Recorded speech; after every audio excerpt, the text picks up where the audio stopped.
전쟁이 이제 장기화될 수도 있고 그러다 보면 이제 러시아 이미지는 좀 나빠지겠죠. 우크라이나가 그래도 뭐 반격 시도를 해보겠죠. 어쨌든 성공 가능성은 극히 낮습니다. 트럼프 대통령은 전쟁을 이길 수 있다고까지 얘기를 하고 있잖아요. 예.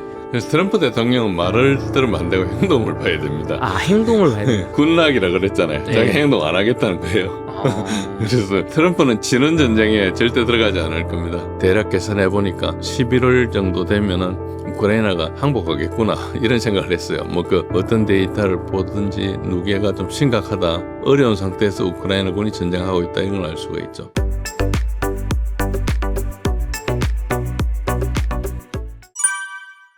뭐 전황은 전반적으로 러시아가 이제 압도하고 있습니다.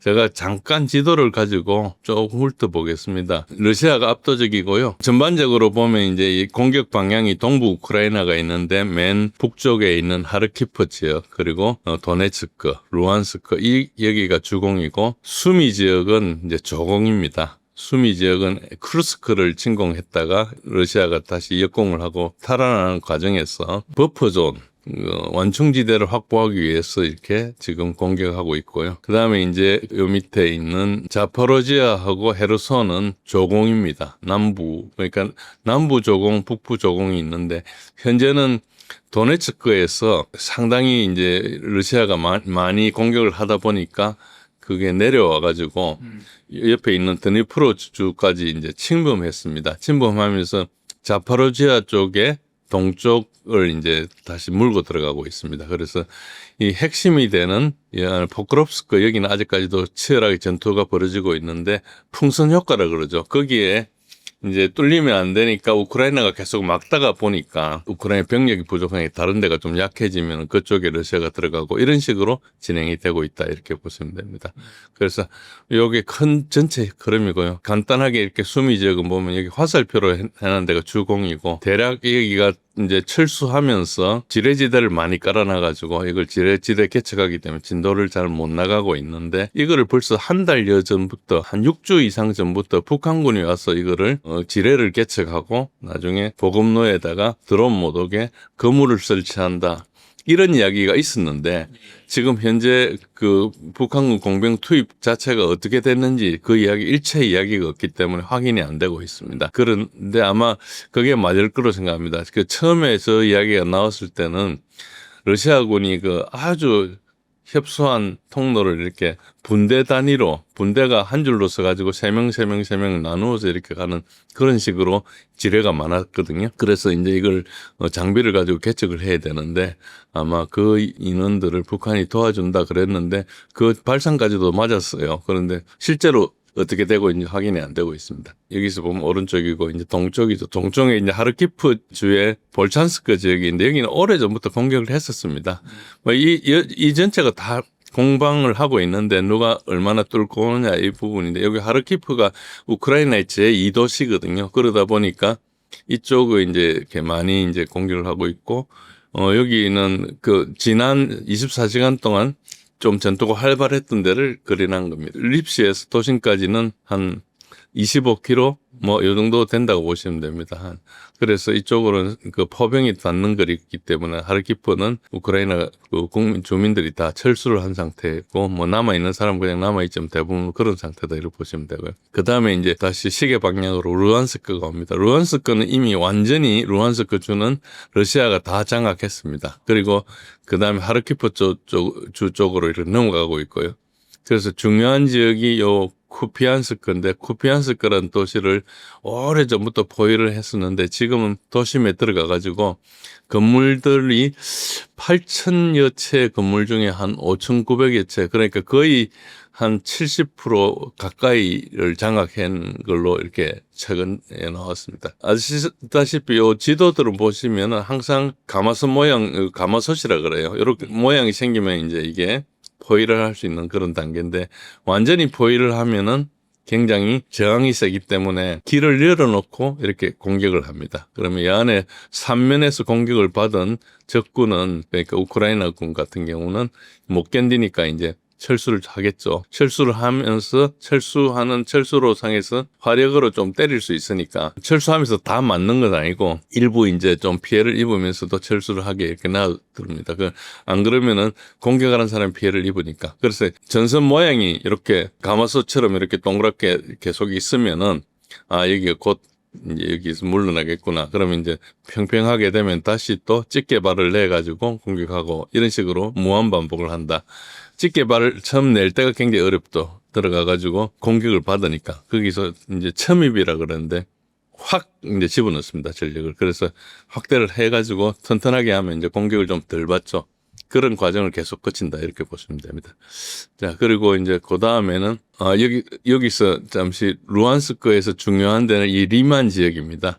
리만 지역이 남쪽에 있는 슬로비안스크 여기는 이제 도네츠크 지역인데 이 도시가 되게 중요합니다. 이게 2014년도 그 돈바스 내전이 발생했을 때 우크라이나가 제일 처음에 포격한 데가 슬로비안스크입니다. 그래서 이거를 러시아가 탈환을 한다면은 역사적으로 상당히 의미가 있는 그런 거기 때문에 아마 리만을 먼저 거쳐야 되거든요. 아직 리만을 못 거치기 때문에 그렇고 밑에서는 토레츠크를 거쳐야 됩니다. 현재 여기는 콘스탄티노프카인데 이걸 거쳐야 되고요. 이 길이 그래서 되게 중요한 보급로고 여기서 이제 포크롭스크가 작년부터 계속 출연할 때부터 말씀드렸는데 포크롭스크가 물류 허브입니다. 그래서 여기를 장악하고 나면 위로 가는 데가 상당히 어렵게 되죠. 길을 둘러서 가야 되니까. 그런데 여기 거의 상당히 많이 들어온 상태이기 때문에 이 지역이 지금 좀 상당히 위태롭다. 그래서 어느 순간에 확 함락되고 나면 여기 쫙 무너질 수 있다 이런 상황인데 러시아군이 이상하게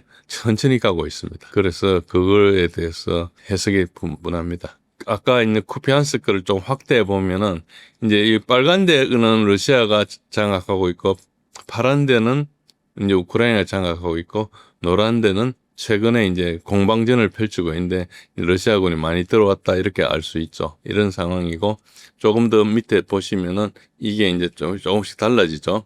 여기 보시면은 9월 6일자고 열흘 지났는데 열 사이 많이 달라졌죠. 지금 여기가 상당히 우크라이나가 한 3분의 2 정도는 그 점령당했다 이렇게 보면 됩니다. 그리고 이제 그거를 다시 이렇게 보시면 이거는 어제 자료입니다. 여기서 빨간 화살표가 러시아군이 공격하는 거고 이제 파란 화살표가 우크라이나군이 진출하는 방향인데 빨간 화살표가 되게 많죠. 네. 그리고 보시다시피 여기 아까 이야기한 콜드론, 가마솥 같은 게 이렇게 동글동글하게 생겨 있죠. 그러면 여기 있는 부대들이 상당히 위험하구나. 우크라이나 이렇게 생각하시면 됩니다. 그리고 이런 것도 이제 지형 고도 때문에 그렇고 요걸 조금 더 확대해 보면은 이렇게 됩니다. 그러니까 큰 그림을 보면은 군데군데 이렇게 가마솥이 되게 많죠. 그래서 이게 우크라이나가 되게 위험하다는 걸 알 수 있습니다. 저기서 전멸을 안 하려면은 그 포비 전멸 안 당하려면 이제 후퇴해야 되는데 후퇴하면 개활지로 나오니까 포병 공격에 취약해지는 거예요. 그렇죠. 지형 따라 다른데 보통 이렇게 다투는 데는 대부분 고지입니다. 고지를 먼저 점령해야지 되게 유리하기 때문에 고지를 이제 점령을 하고 특히 동부 전선은 광산이 되게 많거든요. 그래서 이제 높은 산을 점령하는 시간이 되게 많이 걸립니다. 그래서 뭐 차소비아르 이런 데는 정말 뭐 1년여 이상 이렇게 공격을 했거든요. 그래서 이제 그런데 러시아군이 화력도 뛰어나고 하니까 들어갈 수 있는데 빨리 들어가다 보면 희생이 많아지니까 천천히 들어가는 겁니다. 그러다 보니까 이제 되게 우크라이나군은 러시아군한테 맞는 것보다 보급이 떨어지고 막 기력이 떨어지는 거죠. 우리가 권투를 따지면 KO 펀치를 가진 사람이 아니고 계속 뭐 바깥에서 아웃복싱을 계속 하고 있다가 보면은 그냥 그 잽에 맞아가 터지듯이 그런 정도의 지금 전투를 하고 있다 이렇게 보시면은 조금 뭐 사실에 가깝지 않을까 생각합니다. 그 밑에 루안스크, 도네츠크 지금 아까 그 지역입니다. 여기가 이제 요 지역이 상당히 중요한 지역들인데 여기를 이제 다 거쳐야 되는 거죠. 이쪽으로 그렇게 대략 그림이 그렇게 돼 있고요. 지금은 도네츠크하고 루안스크 남쪽하고를 이렇게 쭉 연결해 놨는데 지금 밑에서 이렇게 막 터지고 있습니다. 여기 자포로지아 쪽으로 이제 막 넘어가고 있죠. 여기서도 이제 활발하고 있고 역시 포크롭스크는 상당히 활발합니다. 하루 전지도입니다. 전쟁 연구소 우리가 하루 시차가 있어가지고 그렇게 돼 있고 파란 하늘색을 보면은 이게 다시 우크라이나가 다시 되찾은 겁니다. 이거를 이제 포위해 오는 것을 어떻게 막는가? 그러니까 포위하는 팔 우리가 핀스라 그래요. 집게발. 집게발을 자르는 겁니다. 전체를 가지고 싸우기 힘드니까 집게발을 양쪽에서 공격해가 자르면은 이제 이쪽을 공격하는 쪽이 이제 약해지겠죠. 그렇게 이제 보시면 됩니다. 그렇게 전반적으로 그렇게 돌아가고 있고, 요거는 좀 오래된 지도인데 전체 형태는 그렇습니다. 여기가 이제 포크롭스크고 콘스탄티노프하고 색깔을 제가 다르게 했습니다. 파란색, 보라색, 초록색, 그리고 빨간색. 여기가 이제 토레스크고 이제 여기가 이제 슬로비안스크인데 이 길이 다 여기 삼각 도시입니다. 그래서 이게 되게 중요한 게 연결돼 있는 거죠. 이렇게 연결돼 있는 되기 때문에. 그렇고 빨간 쪽은 빨간 화살표는 러시아군이 진출하려고 하는 방향이고, 그걸 막기 위해서 이제 와서 이렇게 우크라이나군이 파란 화살표로 막고 있죠. 그리고 여기서 또 탈출하려면 이 길 하나 열어놓고 이제 계속 공격하는 거죠. 그래서 포크롭스크는 도시 안에도 들어갔고 바깥에서도 공격하니까 이제 여기 지키는 우크라이나군이 되게 어려운 상황에 있습니다. 그런데 최근에 여기에 그 전투 상황에 대해서 거의 한 달 정도까지 상보를 안 냈습니다. 그래서 여기 뭔가 일어나고 있지 않나 할 정도로 이상하게 데이터가 업데이트가 안 되는 그런 현상이 있습니다. 이것도 그래서 이 지도가 좀 약간 옛날 겁니다. 전반적으로 이 안에서 지금 큰일이 일어나고 있기는 있는 것 같은데 뭔지를 잘 모르겠습니다. 대체적으로는 아조프 12여단을 투입해가 이걸 자르는 작업을 하고, 밑에 가보면은 실제로 좀 들어와 있죠. 이건 이제 어제 날짜인데요. 전쟁연구소 데이터인데 조금씩 이제 우크라이나 성공도 하는데, 그래서 양쪽에서 완전히 이걸 차단해버리면은 이게 러시아군이 고립이 되겠죠. 그러니까 이제 러시아군 입장에서도 좀 위험하니까 이쪽으로 더 못 나가고 뭐 보강을 하든지 해서 이걸 또 무찌르게 해야 되겠죠. 그래서 이런 게 쟁점이 되는 겁니다. 그런데 전반적으로 노란 게 많다는 것은 지금 파란 것보다 노란 게 훨씬 많죠. 그렇다는 뜻은 이제 러시아가 많이 진출하고 있다. 그렇고 요 안에 포크롭스크하고 이제 미르노그라드가 쌍둥이 도시인데요. 여기 큰 도시고 여기에 이제 서울 같으면 안양 정도 될까요? 뭐 이런 정도의 도시인데 여기 지금 포크롭스크에 상당히 많이 들어가가지고 들어왔는데 다시 우크라이나군이 조금 더 다시 탈환을 하고 이런 과정이 치열하게 벌어지고 있습니다. 포크롭스크가 아직 중요하기 때문에 포기를 못하고 있는 거죠. 그래서 여기가 쟁점이다 보시면 되고요. 교수님이 작년부터 동부전선의 가장 중요한 도시가 포크롭스크를 지키냐 함락시키냐인데 지금 거의 함락 위기라고 봐도 되나요? 이제 직전이다. 그렇다고 봐야 되죠. 그러니까 뭐 몇 달 걸리지 않을 것 같습니다. 그 전까지는 포크롭스크를 두고 계속 밑으로 진정했거든요. 네. 다 서쪽으로 오다가 이제 얼만큼 오고 나니까 이제 포크롭스크를 이제 포위하기 시작하는 거죠. 근데 올 때마다 와서 이제 그 촬영할 때마다 이렇게 지도를 보면 계속 이제 조금씩 서진을 했는데 지금 이제 다 왔으니까 이제 포위를 하는 그런 상황이. 그 옆에 있는 콘스탄티노프보다 거의 같습니다. 요게 이제 최신 지도니까 그런데 여기 보시면은 여기도 안쪽으로 들어가고 있죠. 이미 이제 바깥에도 상당히 많이 포위를 했고, 그러나 실제 교전이 심한 데는 이 도심 한가운데입니다. 도심 한가운데는 숨을 데가 많기 때문에 아무리 파괴하고 해도 건물 잔해 밑에라도 숨을 수가 있거든요. 그러니까 여기는 이제 한꺼번에 해결이 안 되고, 이런 데들은 뭐 아무래도 개활지들이 많으니까 조금 전투 상황에 따라서 이제 쉽게 할 수도 있고 뭐 상황에 따라 다르지만, 건물이 있는 데는 도심 작전을 해야 되니까 되게 힘들죠. 그런 상황으로 이해하시면 됩니다. 그리고 이제 요거는 도네츠크 남부인데, 여기가 이제 포크롭스크가 중요하다 보니까 이거를 계속 이제 방어를 하다 보니까 여기가 풍선 효과로 이제 터지기 시작해가지고, 처음에 올 때는 이 정도 왔었는데 지금 밑에가 훨씬 많이 나왔죠. 그리고 이제 전투력을 보시면 요게 이제 우리 같으면 군급이거든요. 아미 그룹이라고 하는데 어쨌든 군급입니다. 군단 위에 군. 그러니까 밑에 군단을 몇 개 가지고 있는 군급인데, 이제 러시아는 2개가 있고 이제 우크라이나 1개가 있죠. 지금 현재 투입되어 있는 러시아 군인은 75만 명이라고 푸틴이 얼마 전에 이야기했고, 우크라이나군은 40만 정도 되는지 않을까. 우크라이나군 이야기를 안 하니까 정확히 모르는데 그 정도로 보고 있고요.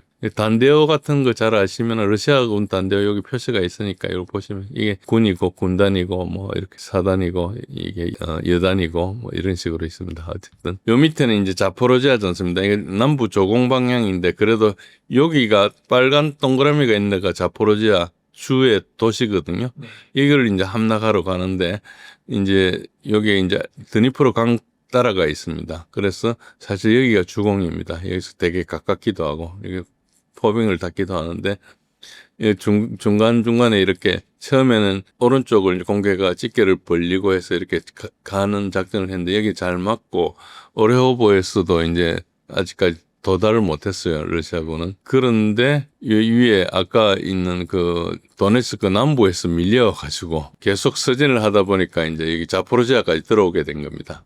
그래서 여기 큰 살표로 이렇게 해놨는데 경계는 요 다음에 있습니다. 이걸 보시면은 이제 자포로지아 동부죠. 여기가 이제 많이 뚫려가지고 하나, 둘, 세 개 정도의 이제 그 돌파구, 요것도 이제 곧 형성이 되겠네요. 이렇게 이제 형성이 돼가지고. 근데 이런 것들이 자세히 보시면은 강과 계곡과 뭐 이런 것들이 겹쳐 있거든요. 강과 계곡이나 산이 겹쳐 있으면은 지형이 평탄한 거 따라서 그 지형의 성격에 따라서 다르게 공격을 해야 되지 않습니까? 그래서 이제 이걸 딱 잘라가지고 뭐 공격을 하고 이런 식으로 하는데 거기를 이제 세 군데를 이제 뚫은 거죠. 그래서 이렇게 침입을 해가지고 성공을 하고 나면은 요 지도가 있고 요게 조금 더 자세한 지도인데 요거는 이제 미국 측 지도고 요거는 러시아 측 지도입니다. 이렇게 보시면은 이것도 곧 가마솥 모양을 형성할 것처럼 이제 시작하고 있죠. 조금씩 나오는데 이게 그렇게 되고 있습니다. 그래서 자세히 보시면 여기 빨간 화살표가 있고 노란 거는 지금 방금 점령한 것이거든요. 그런 식으로 이제 움직이고 있다. 헤르손 방향은 큰 공격을 하지 않고 있습니다.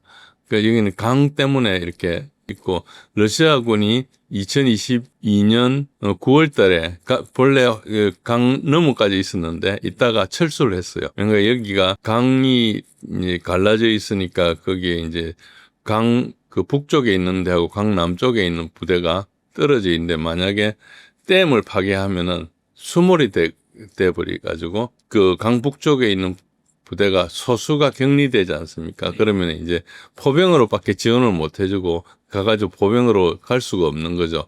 옆에서 전투를 도우려면 이게 뭐 배를 타고 가야 되는데 굉장히 위험하고 하니까. 그래서 그때 철수를 했어요. 철수를 하면서 그걸 그때 당시에 총사령관 수로비킨인데 수로비킨 라인이라 해서 오중에 방어선을 막고 철수를 했었죠. 철수를 굉장히 잘해가지고 이 교과서적인 철수 작전으로 나중에 모든 데이터가 나오면 그렇게 기록될 겁니다. 어쨌든 현재까지 전황을 대략 말씀드렸고요. 일단 그 전반적으로는 이제 그렇고 그러다 보니까 우크라이나는 지위에 좀 문제가 생겨서 자포로지아하고 드네프로하고 서부 돈바스 지금 조금 많이 뚫리고 있는데 지휘관 2명을 해임해버렸어요. 아무래도 책임을 물어야 되겠죠. 그렇지만 이게 지휘 행위니까 우리가 뭐 이유를 정확히 알 수는 없는데 의문스러운 것은 러시아가 진격하는데 우크라이나 저항이 굉장히 약해요. 그래서 우크라이나가 무관심하냐 아니면 군을 과도 확장하다 보니 병력이 부족해가지고 풍선 효과냐 아니면 악순환 사이클에 이게 진입한 거냐 이런 것들에 대한 그 우리가 매퍼라 그럽니다. 이제 그 지도를 제작하는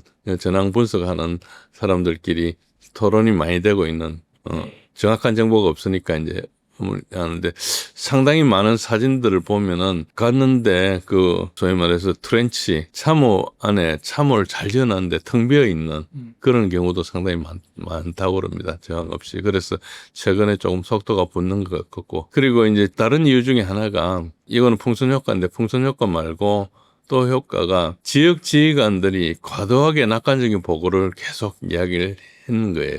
이게 이제 약간 그 책임 추궁하고 이런 경직된 조직 체계에서는 이런 게 항상 있거든요. 러시아도 과도 보고한 격도 발견되고 그럽니다. 그런데 이 얘기가 좀 과도하게 낙관 보고를 한 것이 아니냐. 상황이 잘 통제 중이다. 이렇게 이야기하면 위에서 그렇게 이제 이해하고 하는데 이제 그게 한두 번 해가지고 뭐 전투하다 보면 밀리고 오고 하니까 이제 그럴 수도 있는데 이게 이제 진실이 드러나서 여러 마을이 동시에 막 그 접근하고 함락되고 하니까 이제 키예프에서 경종을 내려가지고 이번에 해임을 시켰다 이렇게 생각하고 마을 주민들 대피를 시작했는데 그러니까 그걸 일찍 좀 제대로 보고했으면 안전하게 할 수 있었는데 그걸 못 해가지고 이게 상황 인식이 좀 심각해졌다 이렇게 볼 수도 있고요. 어쨌든 그 지금 8월 달에 러시아가 돌파를 쭉 하고 나서 포크롭스크가 되게 어렵습니다. 어려워가지고 뭐 아조프 그 12여단을 보내기도 하고 이렇게 했는데 뭐 잘하고 있다 그러는데 실제로 우크라이나 성과가 좀 미미하고 아직까지 러시아가 굉장히 입지를 유지하고 있다 이렇게 이야기를 하고 있고 우크라이나 국회의원 베주클라야 이 여자가 이제 자주 바른 말을 하는데 젤렌스키가 장군들을 과신해가지고 그리고 장군들이 거짓 보고를 많이 한다 이런 이야기를 한 적이 있습니다. 그래서 이 문제가 분명히 있는 것 같고요. 교수님, 그러면 지금 병력 부족이 사실 작년부터 교수님 예. 나오셔서 예. 올해는 좀 이제 이게 현실화 될 것 같다라고 하셨는데 예. 지금 그런 기미가 보이는 예, 거잖아요. 그렇습니다. 우크라이나군 사상자가 10만 명이라고 젤렌스키 대통령이 네. 발표를 했는데 이게 사실인가요? 아니죠, 사실. 아, 사실이 아닌가요? 예, 사실이 아니고 벌써 옛날부터 이제 손실이 180명만 플러스 뭐 어떤 그 더글라스 맥그레거 대등 같은 경우는 사망 180명, 부상 180만이라고 이렇게 이야기하는 사람도 있었습니다. 그게 과장이라고 할 수 없는 게 그분이 꽤 그 가까운 정보를 가지고 있거든요. 미군은 퇴역하고 나서도 비밀 접근이 됩니다. 독특하죠. 그래서 이제 정확한 정보를 가지고 이야기를 하고 있는데 이 이야기를 올해부터 했는데 이제 한 달 전쯤에 이제 러시아 해킹 그룹이 이제 우크라이나 그 서버를 해킹해가지고 172만 명이 사망했다는 그걸 주장을 했어요. 뭐 몇 개 증거 사진도 띄우고 했어. 근데 아직 파블리시라 그러죠. 그걸 이제 정확히 보고를 하지 않았기 때문에 평가를 할 수 없는데 몇몇 증거를 가지고 이 주장을 했습니다. 그런데 이제 저는 러시아 국방부 자료가 가장 신뢰 있다 그래가지고 이걸 가지고 3년 반 동안 매일매일 이제 업데이트를 하고 있는데 그 자료는 이제 지금 137만을 넘었습니다. 그런 상태이기 때문에 손실을 숨기기는 힘들고 여러 가지가 나타나고 있습니다. 그리고 요거를 이제 러시아 대통령 고문이 안톤 코바코프가 이제 블라디보스톡에 있었던 동방 경제 포럼 9월 달에 있었죠. 이거 이야기를 하면서 180명만 이상의 손실이라 그랬습니다. 이 손실은 또 이제 사망하고 부상이 있으니까 어쨌든 좀 그렇고요. 어쨌든 이 수치가 영국 언론에 의해서도 언급이 되고 뭐 이런 것들이 있습니다. 어쨌든 러시아 국방부가 발표하는 자료가 가장 과소평가한 자료거든요. 그런데 이것이 137만이고 여러 가지로 이렇게 보면은 이게 맞는 것 같다 이렇게 생각이 듭니다. 그리고 탈영자가 40만에 달한다는 것이 우크라이나 국회의원이 한 말입니다.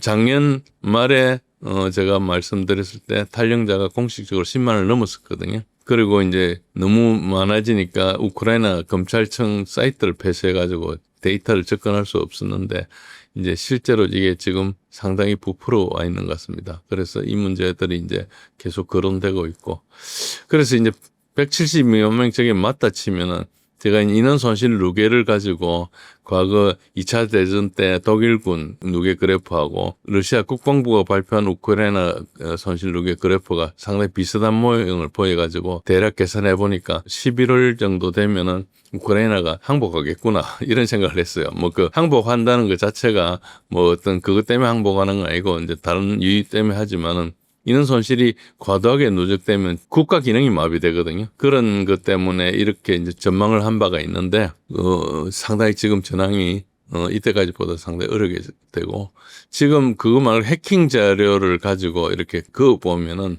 그림이 조금 더 다릅니다. 해킹 자료는 더 심각하죠. 그러니까 2차 대전 때 독일군보다 지금 우크라이나군이 더 희생을 감내하면서도 싸우고 있는 그라고 볼 수도 있고 아니면은 2차 대전 때 좀 기동전이 아니다 보니까 이런 손실들이 계속 누적이 돼도 하루아침에 뭔가 이렇게 빵꾸가 나고 하는 게 아니라서 버티고 있는지 이것들은 지금 전황에 대한 뭐 상보 이런 게 없으니까 정확히 알 수가 없습니다. 그냥 대략 봐도 상당히 어떤 데이터를 보든지 누계가 좀 심각하다. 어려운 상태에서 우크라이나군이 전쟁하고 있다. 이런 걸 알 수가 있죠. 그리고 요거는 이제 어제까지 손실 자료입니다. 제가 늘 참고하는 우크라이나군, 러시아 국방부 발표 자료인데 잘 보시면 최근에 상당히 올라가고 있죠. 최근에 이게 그전까지 보통 한 1200명에서 1300명 사이였는데 지금은 거의 1,500명을 넘어갈 때도 있고 1,490명 뭐 이런 식으로 해서 상당히 올라가고 있습니다. 이 추세가 뭐 계속 갈지 안 갈지는 모르겠는데요. 어쨌든 진격 속도하고도 관계 있고 이런 게 보면 좀 붕괴되고 있지 않나 이런 생각도 듭니다. 아까는 전기간이고 요거는 2025년 올해 것만 이렇게 모아놨습니다. 이렇게 쭉. 그래도 이 최근에 3, 4주 동안 이렇게 상당히 많이 상승하고 있죠. 그래서 뭐 젤렌스키가 이미 돈바스 붕괴 대비 발언도 좀 한 적이 있고요. 요거는 이제 그 제가 직접 모은 건 아니고 다른 데 있는 누가 접근해서 만드는 자료입니다. 아마 우크라이나 국회를 통해서 한 것 같아요. 한 달 전 시점입니다. 2025년 8월 18일 기준으로 우크라이나 검찰청에서 발표한 건데 이게 탈영 자료입니다. 탈영자가 한 달에 보시면 거의 2만 명 가까이 생기고 있습니다. 작년에 12월 달에 되게 제가 심각할 때 하고 그 뒤로 자료가 없었는데 그 다음에는 더 심각하게 많이 됐었죠. 그러니까 이런 정도의 이제 8개월간 있었던 자료가 이렇습니다. 8월 18일인데 8월 달 자료가 벌써 17,000명이 넘었지 않습니까? 그러면은 비례적으로 보면 이거에 50%를 더해야 되니까 뭐 25,000명, 3만 명 가까이 되겠죠. 이게 되게 심각한 겁니다. 이걸 그냥 데이터를 그냥 누계를 그냥 그래프로 만드는 건데 이거는 뭐 데이터 포인트가 몇 개 없으니까 선처럼 일어나는데 굉장히 일정하게 비슷한 수로 갈 수 있다. 요 그래프하고 상당히 비슷하죠. 제가 보면 이걸 누계로 만들면 이제 이렇게 탈영병이 좀 많지 않은가. 40만 명 주장하고 있는데 좀 그럴지도 모른다. 이게 어떻게 되는 거예요? 우크라이나는 군사 부분을 폐지한다 해버려가지고 탈영병을 일반 검찰청에서 이렇게 재판을 합니다. 그러면 일단 기소를 해야 되지 않습니까? 현재 기소된 사람이 26만 명이라 그럽니다. 기소가 아는 건수도 또 많이 있기 때문에 공식적으로 26만 명이고 40만 명이 넘었을 거다. 국회의원이 40만 명이라고 주장을 했기 때문에. 이게 왜 그런가 하니까 상관이 탈영했다고 보고를 해야 되잖아요. 네. 지금 탈영했는데 바로 보고를 할 수 없잖아요. 어디 가서 뭐 사고나 있을 수도 있고 하니까 찾고 조회하고 이렇게 해가지고 맨날 며칠 동안 안 보이면 이제 탈영으로 보겠죠. 처음에 실종이었다가 이제 안 돌아오고 하면 이제 탈영으로 보겠죠. 그러니까 이제 그게 탈영자가 실제로 기록된다면 몇 달이 걸리는 거예요. 그래서 이제 이런 특성상 이런 게 있을 수 있다 그러고 그다음에 이제 미사일 공격은 요게 이번 달 초인데요. 이 뒤에도 많이 했습니다. 많이 할 때는 이제 되게 많이 하는데 미사일 공격이나 드론 공격은 이게 부정기적으로 하기 때문에 전반적으로 추세가 계속 늘어나고 있다 이 정도까지는 보시면 됩니다. 공격도 중요하지만 공격을 해서 어떤 표적을 때리느냐가 중요한데 러시아는 대부분 지금 삼선에 있는 데를 때립니다. 보통 전장에서 적과 적이 마주치는 거기에서 우리 편을 위해서 적을 가까이 있는 우리 편이 상대하고 있는 코앞에 있는 적을 때린 것을 근접지원이라 그래요. 클로즈 에어 스포트라 그래가지고 근접지원이라 그러고 그것보다 조금 멀리 있는데 싸우러 들어오는 놈을 못 들어오게 하는 걸 전장 차단이라 그래요. 전장에 이제 싸우러 못 들어오게 하는 거죠. 그다음에 차단은 뭔가 저 후방에서 전장으로 들어오는 거 그걸 이제 차단이라 그래요. 지금 차단 작전을 하고 있습니다. 그러니까 이 전선에서 별로 급한 게 없는 거예요. 그 정도로 이제 이렇게 특히 어딜 때리는가 하니까 무기고 뭐 탄약고 사람들 직결지 훈련하는 훈련소 이런 데를 때려요. 특히 나토에서 장비가 들어오면 그냥 안 때리고 장비가 쫙 모이면 모이가 때리고 그렇게 하거든요. 상당히 정보도 있어야 되고 정확해야 되죠. 드론 같은 경우는 드론 공장을 2년 동안 계약해가지고 열심히 만들었는데 가동하려 할 때 때려버렸거든요. 그러니까 이제 다시 또 2년 걸리고 해야 되겠죠. 그런 식으로 이제 때리고 있습니다. 이게 가능한 게 우크라이나가 방공망이 다 뚫려가지고 방공을 못 막기 때문에 그래서 전쟁에서 방공이 되게 중요하다는 걸 알 수 있죠. 전반적으로 보면 우크라이나군은 인력이 부족하고요. 뭐 아시다시피 뭐 우크라이나 여단위 인원의 20 내지 30%는 보유하고 있다 이런 이야기도 많고 뭐 40%다는 이야기도 있고 그랬습니다. 그리고 영상도 많이 있지만 길거리 강제 징집 논란은 작년부터 있었고요. 노인들을 막 납치한다는 그런 주장도 있습니다. 현재는 60세 이상 70회까지 군에 갈 수 있습니다. 군에 갈 수 있다고 말은 해놨는데 실제로 끌고 갑니다. 어쨌든 뭐 동원 학대 때문에 시위도 발생했고 뭐 여러 가지가 있었고요. 어쨌든 러시아가 소모전 전략을 써서 적의 물리력을 전멸시키는 걸 목표로 하고 있습니다. 그것뿐만 아니고 지난번에 한 말씀드린 적도 있을 것 같은데요. 우크라이나뿐만 아니고 나토 장비도 여기서 부순다고 생각하는 거예요. 나토 장비가 들어오면 부수는 것이 나토군이 나토 장비를 가지고 싸우는 그때 나토군을 부수는 것보다 지금 장비를 부수는 게 훨씬 낫지 않습니까? 그런 정도로 이렇게 계속 괴멸적 수준으로 그냥 부수고 있다 이렇게 보시면 됩니다. 그래서 전선이 안 움직이지만은 손실이 엄청 생기고 있다 이렇게 보시면 되고요. 그래서 이 문제는 해결 방안이 없다 우크라이나 입장에서는. 로봇 군대 같은 이런 것들은 아직까지는 상상의 영역이고 돈이 되게 많이 들어가죠. 아마 실제 인간 병사보다 로봇 군대가 돈이 더 많이 들어갈 수도 있습니다. 지금은. 근데 이걸 한다 하더라도 러시아와 중국이 더 강력하기 때문에 해결 방안이 될 수는 없죠.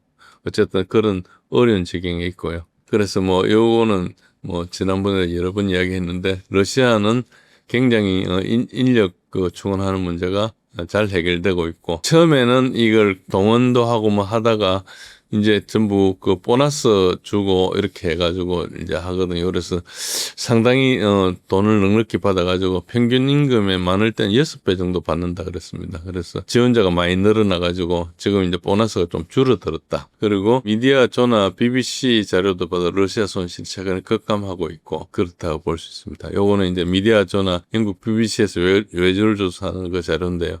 이 자료를 보면은 상당히 최근에 많이 줄어들고 있죠. 그리고 뭐 이 자료에 의하면은 요게 한 열흘 전쯤 자료입니다. 13만 명이 사망했다 이렇게 주장하는데 자세히 보시면은 요 밑에 확인된 것은 10만 명입니다. 10만 1920명이고 확인되지 않거나 이름이 중복되는 것이 좀 있기 때문에 그렇고요. 보통은 이렇게 13만 명이다 혹은 10만 명이다 한 이 숫자에다가 부상을 5배를 합니다. 근데 그 5배 중에서 60%에서 80%는 복귀를 하고 가벼운 뭐 병상이나 뼈 정도 부러지거나 이런 걸로 보고 그리고 20 내지 40%는 전장에 다시 복귀할 수 없는 영구 손실 그러니까 장애가 되고 불구가 돼가지고 전투를 할 수 없는 이런 것입니다. 그래가지고 그 사망자에다가 적을 때는 사망자만큼 이제 더하거나 그리고 사망자보다 한 배 더 더하거나 그러니까 최고 많으면 한 36만 명, 40만 명 가까이 되겠죠. 그래서 손실 전체는 한 36만 명이 40만 명으로 될 걸로 짐작합니다. 요 BBC 자료를 가지고 이 자료가 지금 주어진 건 10만 명이거든요. 10만 명을 가지고 이제 이런 식으로 해서 그런데 러시아는 매달 3만 명 자원하기 때문에 이 36개월 동안에 없어진 그 손실이 36만 명이라 치면은 뭐 1개월에 10,000명 손실입니까? 뭐 그러니까 3만 명 지원하면 계속 보충하고는 않겠죠. 지금 현재 러시아군은 150만 명입니다. 러시아군 전체는. 여기 이제 특수군사작전에 대해서 우크라이나 싸우는 군인이 75만 명 정도 된다 그러고 이것도 몇 달 전한 데이터인데 모스크바 지역의 계약병들한테 주는 보너스입니다. 지원자입니다. 지원자들이 계속 늘어나고 있는데 이제 전쟁이 막바지에 가니까 이제 지금 군에 지원하면은 훈련 받고 한참 있다가 몇 개월이 있다가 투입할 거 아닙니까? 그런데 잘 안 죽어. 그러니까 지금은 이제 가는 게 되게 이익일 수 있죠. 위험성이 많이 줄어들고 이제 많이 받을 수 있으니까 뭐 그런 것들도 좀 있다 이렇게 보시면 됩니다. 좋습니다. 그럼 전반적으로 보면은 우크라이나가 전황이 점점 안 좋아지고 있고 병력 부족이 이제 현실화되고 있다. 교수님, 그 일부에서 저희가 우크라이나가 지금 전황이 굉장히 어렵다라고 말씀을 해주셨는데 트럼프 대통령은 최근에 트루스 소셜에 글을 올렸는데 러시아가 경제가 굉장히 안 좋고 경제가 무너지기 직전이고 우크라이나가 잘 싸우고 있고 러시아 같은 대국이 몇 년 동안 우크라이나 점령을 못하는 건 군사력이 안 되는 거다. 그래서 나토가 유럽 국가들이 좀 일치 단계에서 돕는다면 우크라이나가 영토 전부를 회복할 수도 있겠다 하면서 이렇게 발언을 하면서 우크라이나에서는 막 제렌스키 대통령 굉장히 좋아하고 좀 희망적인 분위기가 생겼는데 이게 좀 전환과 맞는 얘기입니까?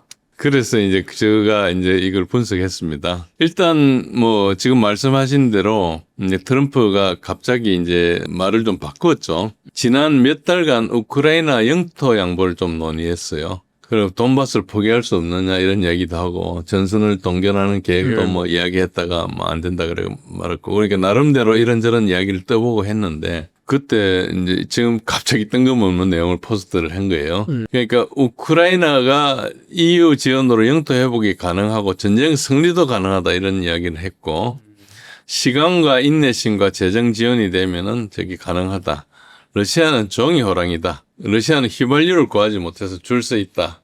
그리고 푸틴과 러시아는 전쟁으로 큰 재정난에 들어가 있다. 그래서 우크라이나가 행동해야 될 때다. 미국의 역할은 EU에 무기를 제공할 테니까 EU가 돈을 지불해라. 그리고 나토는 알아서 해라. 미국은 개입하지 않는다. 행운을 빈다. 이제 밑에 good luck to all이란 말이 우리 뭐 그냥 행운을 빈다 이런 뜻으로 받아들이지만 그 직역을 하면 그렇고 그런 뜻으로 쓰지만은 보통은 군나 그러면서 좀 비웃는 거죠. 지금 교수님이 일부에서 얘기해 주신 말로는 우크라이나가 병력도 부족하고 러시아는 군사력도 넘치고 이제 소모전에 우크라이나 남부전선 붕괴 위기라고 하셨는데 트럼프 대통령은 전쟁을 이길 수 있다고까지 얘기를 하고 있잖아요. 예. 그래서 트럼프 대통령은 말을 들으면 안 되고 행동을 봐야 됩니다. 아, 행동을 봐야 된다. 군락이라 그랬잖아요. 네. 자기 행동 안 하겠다는 거예요. 아, 그래서 트럼프는 지는 전쟁에 절대 들어가지 않을 겁니다. 우크라이나는 일단 패전이 임박했습니다. 아까 말씀드린 대로 그걸 제가 갈로해가 A라고 써놨어요. 그리고 나토하고 유럽, 나토는 뭐 미국도 있고 캐나다도 있고 하니까 이걸 나토 유럽이라 그랬습니다. 나토 유럽은 참전하고 싶어서 난립니다. 그걸 B라 그랬는데 A가 B보다 먼저 하면 참전하기 전에 패전해버리면은 유럽은 참전 기회를 상실하겠죠. 그러니까 참전을 계속 하려고 그럽니다. 자, 유럽이라는 것은 유럽의 엘리트들을 이야기하는 겁니다. 일반 국민들이 아니고. 그래서 유럽 엘리트들은 참전하고 싶어서 안달이 나가지고 계속 뭐라고 이야기하는가 하니까 나토가 미국 포함하면 350만 명이니까 러시아 150만 명은 이길 거라고 이제 믿는 거죠. 그렇게 생각하는 것 같습니다. 문제는 뭔가 미국이 안 들어가면 저기 350만이 안 되잖아요. 네. 그러니까 이제 미국의 승인이 필요하죠. 근데 트럼프는 반대했습니다. 그렇게 쉬우면 트럼프가 또 와서 전쟁하면 되죠. 이기면은 많이 먹으니까 가질 게 많을 테니까. 그렇죠. 못 이길 것 같으니까 그런 거 아니에요. 그렇습니다. 그래서 전쟁을 획책하는 그 심장부가 런던의 금융 카르텔이거든요. 그리고 이제 그 다음에 뉴욕의 금융 카르텔. 이 사람들은 이제 러시아를, 우크라이나도 그랬지만 러시아를 이제 정권 교체를 해서 거기 있는 자원들을 가져가려고 그런 겁니다. 그건 90년대 실제로 그렇게 성공했었거든요. 근데 푸틴이 들어와가지고 그걸 다시 토해낸 상태니까 좀 억울하기도 하고 그럴 겁니다. 그래서 러시아에 이제 90년대 그 부패했을 때 보면은 국가 재산을 이렇게 헐값에 이렇게 자기가 장악해가 넘기고 이렇게 하는 그런 사람들이 다 런던에 살고 있어요. 지금도 런던에 있는 사람들은 다 그쪽에 알렉산더 로스차일드 뭐 이 이야기 해도 되는지 모르지만 무게 중심이죠. 그 대부가 이제 알렉산더 로스차일드 한 40 몇 살 됐나요? 그 사람인데 그래서 뭐 그거는 이제 아직까지 우리가 확인이 안 되고 카드라니까 유럽은 미국 승인이 없어도 전쟁 수행할 수 있지 않을까 이런 것도 하는데 그래도 미국 없으면 안 된다고 생각하는 것 같아요. 그러나 이를 저지르면 미국이 도와줄 거다. 1차 대전, 2차 대전 때도 그랬지 않느냐. 그렇게 이제 생각하는 것 같아요. 하는 발언들이나 이런 것들을 보면은 그런데 실상은 벌써 러우전 3년 반 하면서 미국의 군사력이 러시아 군사력에 비해서 열세인 게 증명이 됐습니다. 계속 다니면서 트럼프한테 하고 있는데 트럼프가 이제 승인 안 해주고 있고요. 트럼프가 지금 한 말이 뭔가니까 갑자기 전쟁에서 우크라이나 땅을 찾아라 이렇게 이야기하고 있잖아요. 네. 그러니까 이제 이 내용들을 그대로 트루스 소셜에 난 걸 그대로 보시면 안 되고 이걸 이제 다른 미디어들이나 비평가들은 어떻게 해석하는 거니까 뭐 여러 가지 해석들이 있는데 지배적인 해석은 정책을 반전했다 이렇게 막 이야기를 하고 있어요. 첫 번째는 이제 트럼프가 무책임하고 무모하다. 그래서 트럼프가 전쟁광이다 이렇게 비난하는 그런 비판이 있고 두 번째는 이제 매파의 영향을 받아가지고 러시아를 반대하는 자를 좀 설득하고 있다 이런 이야기 있죠. 그래서 결국은 팍스 뉴스에 보면 여러 장군들 나오는데 제가 그 장군들을 좀 비웃기도 한 적이 있고 그렇습니다. 어쨌든 방산업체 이야기를 듣고 전쟁을 이렇게 해야지 고물이 떨어지니까 한다 이렇게 보시면은 장군들 이야기가 현역 장군들은 또 다르죠. 그렇게 보셔야 되고요. 그리고 키스 켈로그 등 이런 사람들이 나가지고 막 러시아가 지금 패배하고 있고 우크라이나를 지지한다 이런 이야기를 막 하고 있는데 그 이야기 다 믿으면 안 됩니다. 세 번째 비판은 트럼프가 굉장히 불안정성이 있어가지고 누가 이야기를 해가지고 쉽게 영향을 받기 때문에 일관성이 없어서 매일매일 다른 말을 하고 있다. 그래서 이게 이제 그것 때문에 생겼다 이렇게 생각하는 사람이 있어요. 어쨌든 그 트럼프의 그 소셜 포스트에 그걸 보고 극적인 반전으로 보는 사람이 많았습니다. 그리고 이제 트럼프가 매파에 설득당했다고 이렇게 분석하고 또 추가 해석으로는 이제 바이든의 전쟁이라 소리를 하지 않고 자기의 전쟁으로 끌고 간다 이렇게 이야기하는 사람조차 있습니다. 그러니까 필요할 때까지 지원해 주겠다 이런 이야기를 했으니까 그러니까 협상 노력 후 전쟁 지속 다만 이제 돈을 받겠다는 거예요.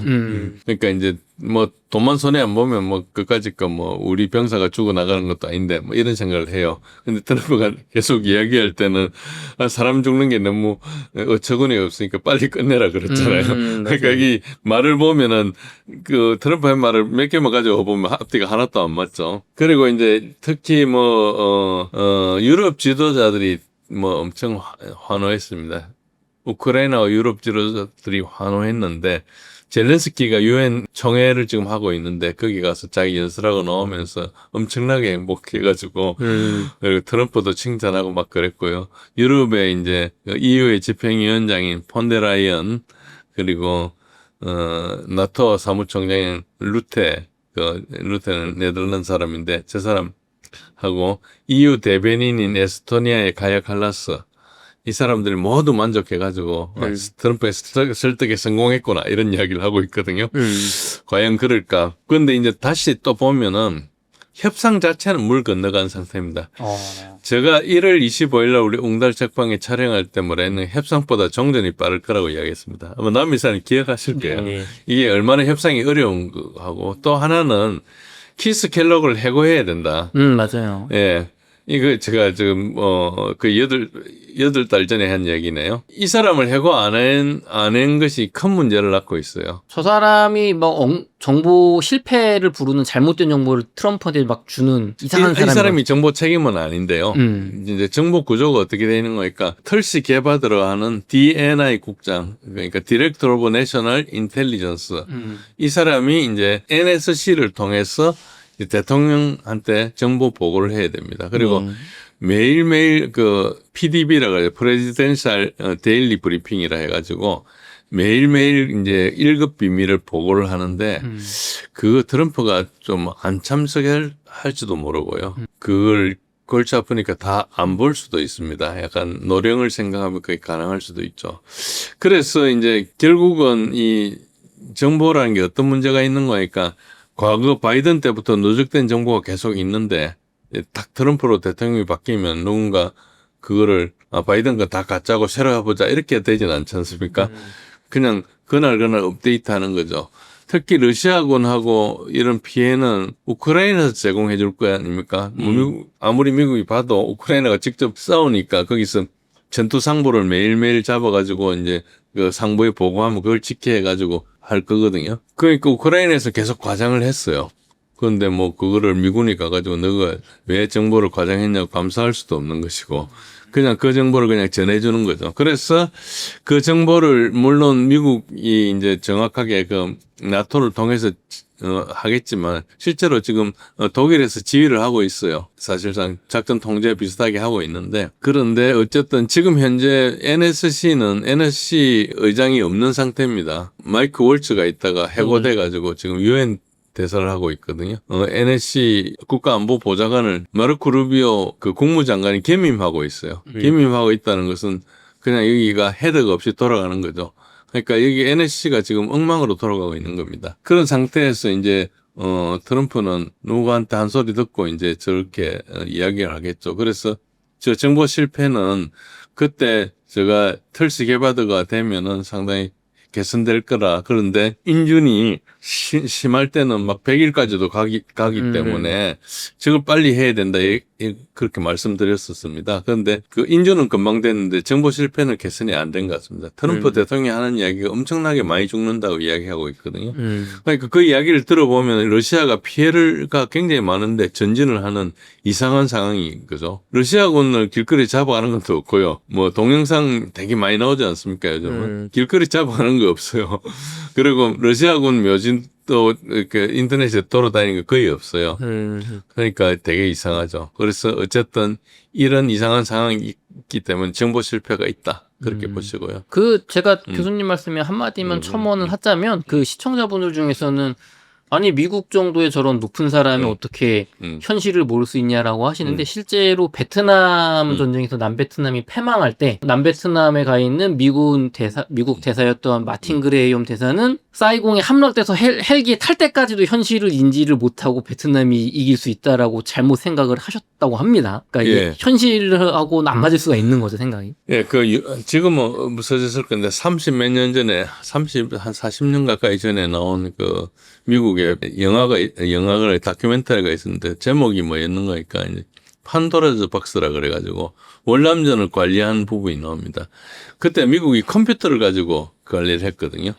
전황 보고가 나오면 컴퓨터를 집계를 해가지고 이제 뭐 시뮬레이션도 하고 여러 가지 해가지고 했는데 그때는 PC가 있기 전이고 이제 그 메인프레임 컴퓨터를 가지고 하는데 그걸 가지고 계속 했는데 아무리 전쟁이 끝났어야 되는데 끝이 안 나는 거예요. 그래서 허위 보고가 있다 그래가지고 허위 보고 문제를 이제 전쟁하면서 발견을 해가지고 그걸 이제 이야기를 하니까 월남에 있는 미군들이 한국군한테 책임을 넘겼어요. 한국군이 허위 보고를 한다는 식으로 해가지고 그래서 한국군 장교들이 화가 나가지고 뭐 죽은 베트콩 길을 잘라가지고 갖다 뒀다든가 뭐 이런 식으로 했어요. 그래서 징그러우니까 이제 하지 말라고 그래가지고 그 억울함을 면했다고 그러는데 전선에서 생사가 왔다 갔다 하면서 일어나는 데서는 우리가 탁상에서 하는 거하고 환경이 다르기 때문에 여러 가지 이런 허위 보고가 있기도 하고 합니다. 그래서 그런 걸 감안해서 해야 되는데 그때는 이제 허위 보고를 생각하지 않고 컴퓨터를 믿고 했던 거죠. 그래야 한동안 차질을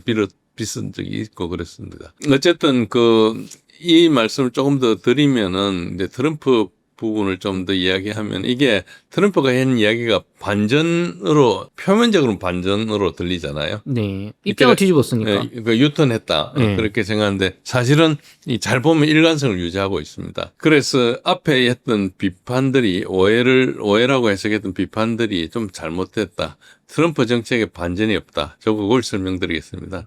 로우전 접근에서 트럼프가 놀라운 일관성을 보이겠는데 첫 번째는 이건 내 전쟁이 아니라는 걸 계속 반복하고 있어요. 그리고 양측 합의가 없으면 자기가 물러나겠다. 그 이야기를 지금도 실행하고 있죠. 예. 합의해라. 합의 안 하면 나 빠지겠다. 미국이 지금 지원해주고 있으면서 그러고 있어요.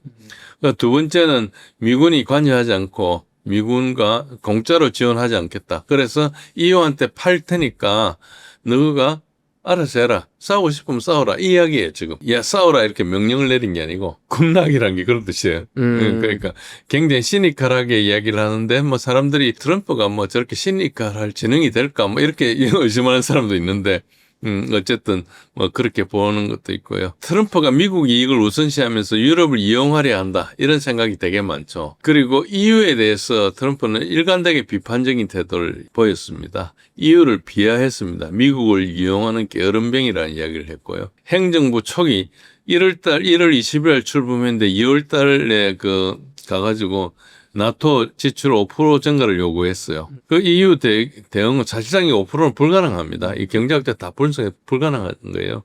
그래가지고 트럼프 끝나면 하려고 2035년까지 EU는 밀어놨어요. 그리고 일부 국가는 스페인 같은 건 지금도 당장 거부를 했어요. 그리고 인프라 투자에 들어간 것을 위장해가지고 그걸 뭐 방위비라고 이렇게 하기도 하고 뭐 그렇게 해오고 있죠. 어쨌든 트럼프는 나토 5% 증가 요구 이거 한 발짝도 안 물러나고 있거든요. 그리고 콜리션 오브 윌링 의지연합이라 그러는데 이 자발적 연합은 영국과 EU가 육지, 공중, 바다, 평화유지군을 보내겠다고 계속 이야기를 하는데 트럼프가 보내지 마라 그랬어요. 이건 전쟁 끝나고 보내겠다는 건데. 그러니까 뭐 전쟁 끝나고 보낸다 하지만 뭐 전쟁이 끝났다가 말았다가 이렇게 할 수도 있잖아요. 네. 그러니까 이제 그 사이에 어떻게 하겠다는 그런 뜻인데 미국 뒷받침을 요구하고 있는데 미국은 안 해주겠다 그러죠. 트럼프는 스타머나 마크롱이나 메르츠 등 계속 설득했을 때도 안 된다 그랬어요. 그리고 8월 15일 날 푸틴하고 회담하고 난 다음부터는 퓨전도 안 된다. 종전을 바로 해야 된다. 이런 이야기를 했어요.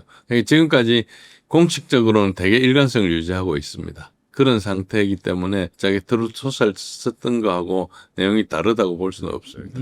일관성의 구체적인 근거라 그럴까요? 조금 뭐 이유가 뭘까 생각해 봤는데 이 왼쪽 그림을 보시면은 왼쪽이 이제 팔레스타인을 이제 인정해 주느냐 이겁니다. 네. 여기 보시면은 미국하고 그린란드하고 한국, 일본, 대만하고 미얀마하고 그리고 유럽의 맨날 발틱 국가 세계하고 몇 나라들 있죠. 네. 여기만 이제 이스라엘 편이고 나머지는 다 팔레스타인 편입니다. 최근에 누가 들었는가 영국하고 프랑스가 돌았었어요. 그래서 어쨌든 최근에는 젤렌스키 보고 막 타협해라고 이렇게 쫙 이야기를 하고 이쪽에서는 드론 사건을 막 벌렸어요. 폴란드, 에스토니아 여기서 했는데 이게 다 우크라이나가 한 거짓 깃발 작전입니다. 그게 하나도 진짜가 없어요. 러시아가 가진 드론 거기 보면 뭐 스티로폴에 뭐 덕테이프가 오고 막 이렇거든요. 폭약을 장착한 것도 하나도 없었고 그러니까 저게 다 이제 거짓 깃발 작전이고요. 어쨌든 그런 상황에서 그거 뭔가 이렇게 계속 참전하려고 참전을 하고 싶은데 미국만 끼어들면 이제 참전하겠다는 거죠. 그러니까 각 나라들이 지금 전쟁 안 하면 안 될 상황으로 있어요. 나라가 엉망이 되어버렸기 때문에. 그래서 나라의 정권에 위협이 되는 사람들이 청년들이잖아요. 청년들이 가장 실업자가 많잖아요. 이 불만 세력이죠. 군대 보내버리려는 거예요, 지금. 아유. 이게 말은 제가 쉽게 하지만 굉장히 잔인한 일들이 지금 진행되고 있습니다. 지금 누가 하나 망하게 생겼기 때문에 그런 일이 있는 거죠. 트럼프는 최근에 이야기는 안 했지만 자기가 유엔 총회 참석했는데 저런 게 나왔는데 특히 영국과 프랑스가 인정을 하니까 결국은 미국하고 에스토니아 등만 지지하잖아요. 팔레스타인을 국가로 인정하면 안 된다. 예, 그러니까 저 투표를 어떤 미국은 상임이사국이니까 거부를 계속 하고 있는 거죠. 어쨌든 영국과 프랑스가 인정하겠다고 했어요. 지금 이스라엘 가자 지구에 너무 많은 학살이 일어나고 있으니까 이제 자기네들 그것까지도 버틸 수는 없어가지고 이제 이렇게 했는데 사실은 국가로 인정하겠다는 그 자체가 중요한 게 아니고 실제로 가자 지구의 학살에 대해서 아무것도 하지 않거든요. 적을 가지고 이제 뭔가 행위를 하는 것처럼 면피를 하려고 한 겁니다. 실제로는 도와주거나 막진 않으면서. 그렇죠. 가가지고 영국이나 프랑스가 군대도 있고 하니까 가서 도와주고 이스라엘군 못 들어오게 할 수도 있잖아요. 전쟁 비슷하게 해가지고 가서 할 수도 있는데 안 하는 거죠. 어쨌든 저 상태에서 영국과 프랑스가 이제 버티지 못하고 돌았으니까 이제 트럼프가 이제 화가 난 거죠. 왜냐면 자기가 고립됐잖아요. 옆에 영국과 프랑스가 있을 때는 모르겠는데 자기가 없으니까 그런 부분이 있죠. 그래서 이제 화가 났다 이런 주장도 있습니다. 그래서 이제 그렇고 지금 응답을 잘 보면 너희들이 하라는 겁니다. 너희들이 하라. 그래서 완전히 물러난 겁니다. 그래서 미국 장군들이 여러 가지 전황에 대해서 과장하고 했는데 트럼프는 이후에 배신에 화를 낸 상태다. 이렇게 이제 볼 수 있고요. 그리고 이제 젤렌스키한테 미치는 영향이 이 젤렌스키한테 해로울 거라고 생각합니다. 왜냐하면 젤렌스키는 계속 싸움을 하는 거 말고 이제 다른 안이 없어요. 싸우겠다 했으니까 그걸 싸우라 그랬거든요. 그러니까 자기가 그래놓고 내가 안 싸우겠다 할 수는 없잖아요. 근데 젤렌스키는 자기가 정권을 잡고 있는데 그 정권 안에 정권을 움직이는 네오나치들의 압력을 받고 있거든요. 이제 네오나치들이 트럼프가 지지한다 그랬는데 니 왜 전쟁 안 하냐.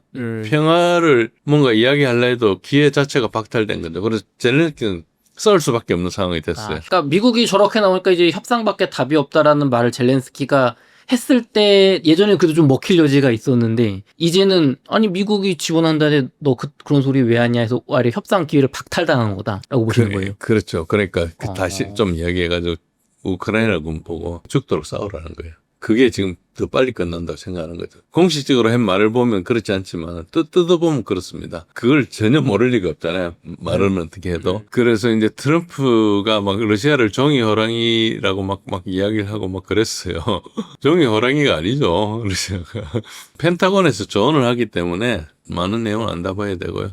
그래서 젤렌스키 패배를 유도하는 거라고 이렇게 보이고요. 트럼프 젤렌스키 안 좋아하거든요. 나토하고 EU를 비하해가지고 그렇게 했죠. 그래서 러시아가 종이 호랑이니까 군대와 돈과 지지와 이렇게 무기가 부족해가지고 러시아 갈등 확대가 불가능할 거다 이야기해봐야 그렇게 생각하고 자기는 물러난다. 그러니까 트럼프가 일관적으로 자기는 물러난다 했는데 지금 이야기를 보면 굉장히 똑똑하게 움직이는 게 아닌가. 그래서 트럼프가 나토의 실제 약점을 다 알고 있다. 이렇게 이제 볼 수 있는 거죠. 그럼 결론적으로는 우리가 말을 들었을 땐 트럼프가 전적으로 우크라이나와 EU를 지원할 것처럼 느껴졌지만 실제로는 이제 미국은 휴전 협상에서도 빠지겠다. 그냥 무기면 돈 받고 팔게로 사실 그거다 움직임이. 그렇습니다. 어쨌든 표면적으로는 트럼프가 우크라이나를 지지하는 발언인 거죠. 표면적으로는 적어도.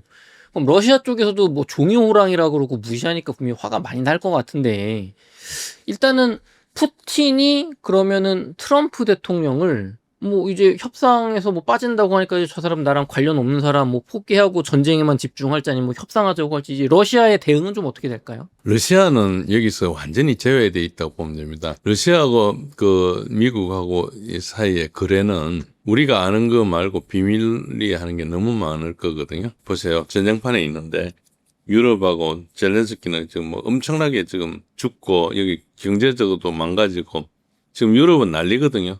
우크라이나 거의 멸망지경에 가 있고 그런 상황인데 러시아하고 미국이 좋다고 짝짝이 박수치고 이렇게 가면 이게 원수되지 않습니까?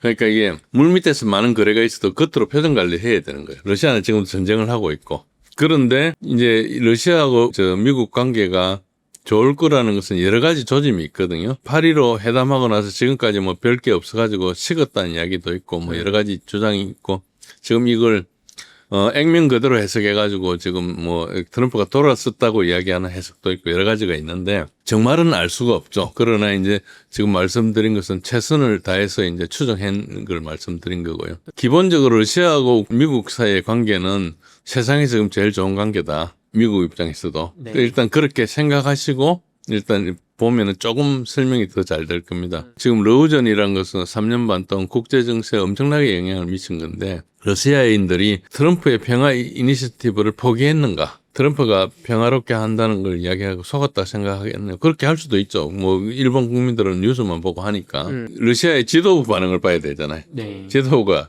뭐 말이 없잖아요. 그러니까 이제 그걸 그렇게 봐야 되는 거예요. 그래서 러시아 관점에서 이제 트럼프의 역할과 사회적 태도를 이제 분석을 해야 되는 거죠. 그 변화를 분석해야 되는. 초기에는 일단 열광했어요. 알래스카 회담을 할 때는 러시아 전체가 희망이 시작됐죠.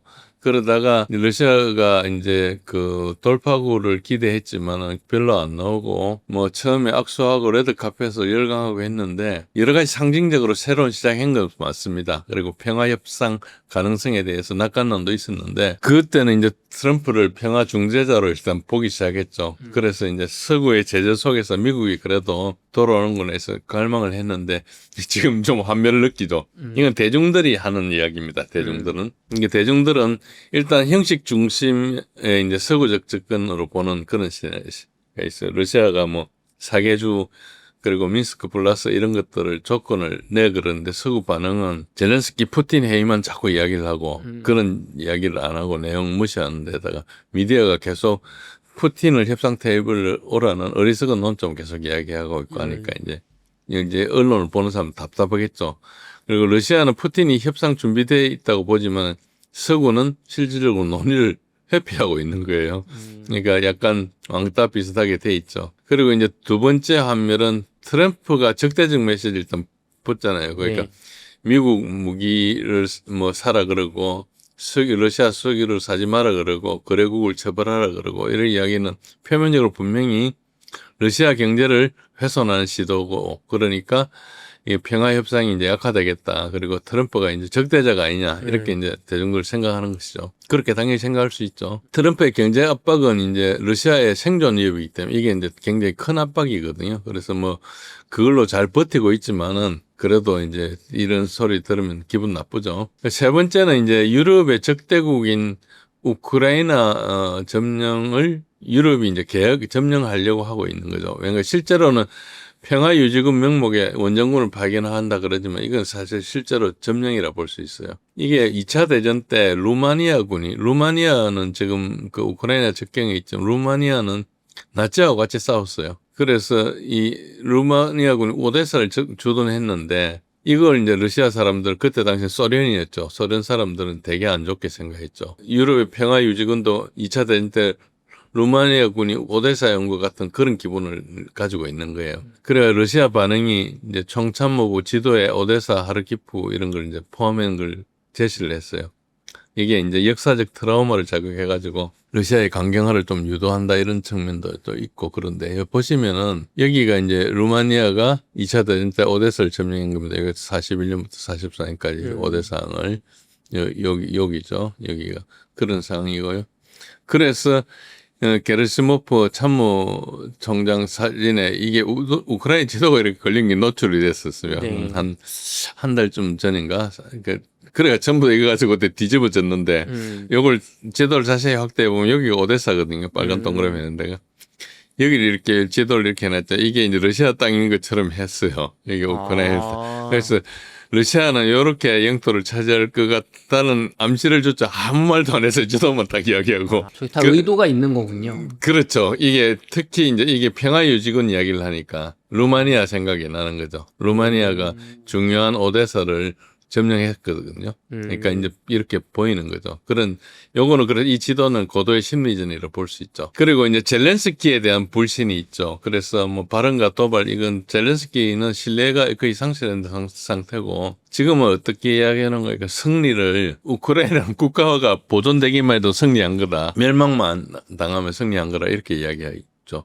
그 말은 영토 손실을 수용하겠다는 것을 암시하는 거죠. 최근에 또 폴란드, 루마니아 드론 침투 이것들은 다 러시아에서는 젤렌스키가 세팅한 걸로 간주하고 있습니다. 그리고 만약에 무장된 드론 같으면 드론들로 끝까지 들어갈 수가 없거든요. 드론은 배터리가 중요하잖아요. 어떤 연료를 쓰는.